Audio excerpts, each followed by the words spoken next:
Bonjour et bienvenue à tous et à toutes dans ce journal hebdomadaire Le Tibet cette semaine. Je suis Pema Tsewang avec une nouvelle édition d'actualité sur le Tibet, sa sainteté, le Dalai Lama et l'administration centrale tibétaine. Voici les titres de cette semaine. Sa sainteté, le Dalai Lama exprime sa gratitude pour les vœux reçus à l'occasion de son 91e anniversaire. Sa sainteté, le Dalai Lama assiste à la célébration de son 91e anniversaire à Shiwatse. Les Tibétains célèbrent sa sainteté le Dalai Lama et rendent hommage à Lobga Rinpoche. Les dirigeants de l'administration centrale tibétaine rencontrent des dignitaires au Ladakh. Le Seigneur entame ses visites officielles au Ladakh. Le Parlement estonien condamne la nouvelle loi chinoise sur l'unité ethnique. Le ministre belge des Affaires étrangères affirme que la succession du Dalai Lama relève exclusivement de la communauté bouddhiste tibétaine.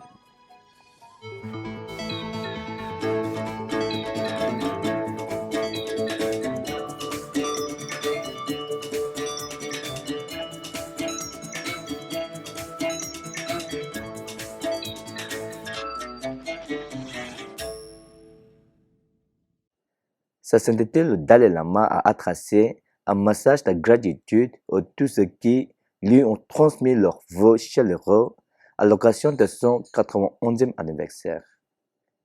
Sa sainteté a déclaré que diffuser la compassion et la bienveillance restait la mission première de sa vie. Le 6 juillet, ses fidèles du monde entier ont célébré le 91e anniversaire de sa sainteté le Dalai Lama.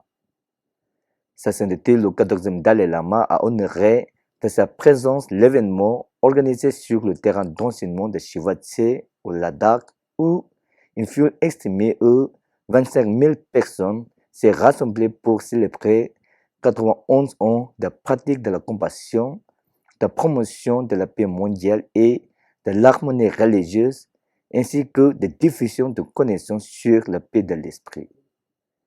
S'adressant aux dizaines de milliers de personnes de différentes confessions présentes à ce rassemblement, Sa Sainteté le Dalai Lama a déclaré que la pratique du Dharma ne se résume pas à apaiser les divinités et à réciter des prières. Il s'agit en réalité de transformer son esprit et de l'orienter vers la pratique de la vertu. L'intérêt de la pratique du Dharma est d'avoir un esprit serein, d'entraîner l'esprit. Sa sainteté a également déclaré que lorsqu'il revient sur sa vie, la pensée altruiste d'aider les autres a toujours été au cours de sa pratique et il a ajouté qu'il vivrait jusqu'à l'âge de 130 ans. Le plus haut responsable de l'administration centrale tibétaine, la présidente de la Cour suprême, Yishe Wangmo, la présidente du Parlement tibétain en exil, Joma Tshering et le Sigyong Pemba Tsering ont pris part à la célébration et se sont adressés à l'Assemblée.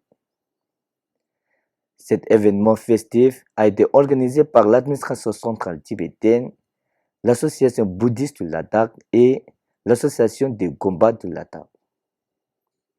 L'administration centrale tibétaine a organisé cette cérémonie à Dharamsala en présence du commissaire du district de Kangra ainsi que des membres du Kashak et du Parlement tibétain en exil, rejoints par des centaines de personnes dans le cours du Dom Tekchen Choling.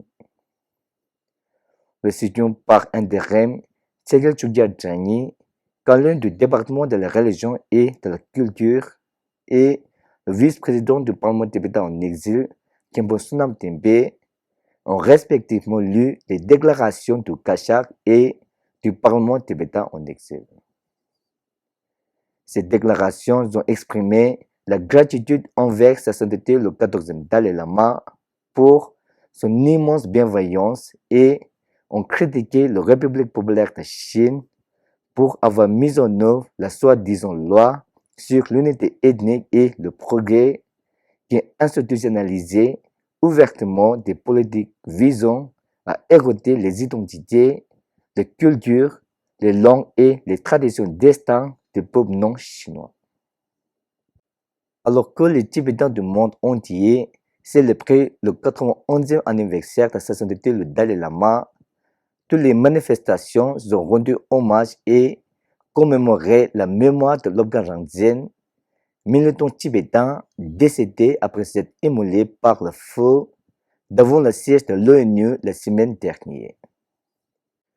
Le Parlement tibétain en exil a publié un communiqué indiquant que Lobgang Ringzhen avait sacrifié sa précieuse vie pour le Tibet et que cet acte accompli pour la cause tibétaine constituait un acte de bravoure exceptionnel qui est resté à jamais gravé dans l'histoire du Tibet.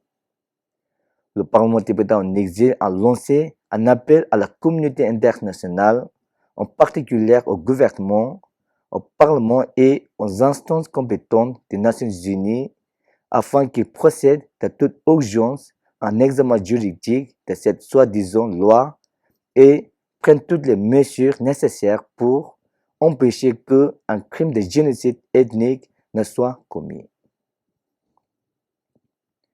Les dirigeants de l'administration centrale tibétaine, la présidente de la Cour suprême, Yishe Wangmo, la présidente du Parlement tibétain en exil, Choma Tsering Tegang, et le Sejong Pemba Tsering ont rencontré cette semaine des dignitaires locaux et des membres de la communauté tibétaine et ont visité le monastère tibétain situé à Leh et à Choglamsar, ainsi que dans leurs environs.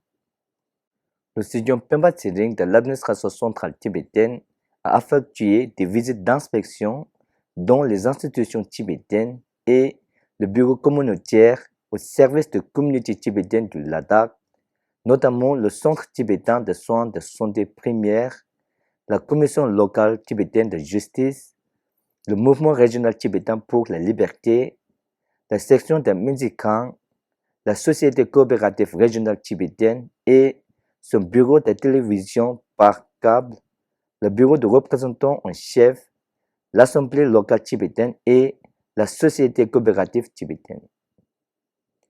Le Sejong a échangé avec les membres de la communauté tibétaine lors de ses visites dans les coms de la colonie tibétaine de Sonamling, au village des enfants tibétains SOS du Ladakh et à la maison de retraite. Il s'est également adressé aux élèves et au personnel du village d'enfants tibétains SOS de Choglamsar pour souligner le rôle essentiel de l'éducation, de la préservation de l'identité tibétaine, de la gestion responsable de l'environnement et de la préparation de la jeune génération à porter haut la cause tibétaine. Le Sejong Pemba Tsering a appelé les élèves à viser l'excellence scolaire tout en restant fermement ancrés dans la langue, la culture et les valeurs tibétaines et à se préparer à devenir les gardiens responsables de la cause tibétaine et des acteurs de la société dans les années à venir. Le Sejong Pemba Tsering a entamé hier ses visites d'inspection dans les régions reculées du Ladakh Changtang ou zones nomades. À l'occasion de la célébration du 91e anniversaire de l'assassinat du Dalai Lama, les membres du Parlement estonien, menés par Hugo Kallred, président du groupe de soutien au Tibet, au sein du Parlement estonien, ont publié une déclaration ferme exprimant leur solidarité avec le Tibet et condamnant la nouvelle loi sur l'unité ethnique et le progrès de la République populaire de Chine. Cette déclaration porte les signatures de 51 des 101 membres du Rigigoku, ce qui représente une majorité symbolique et témoigne d'un large soutien parlementaire en faveur du Tibet.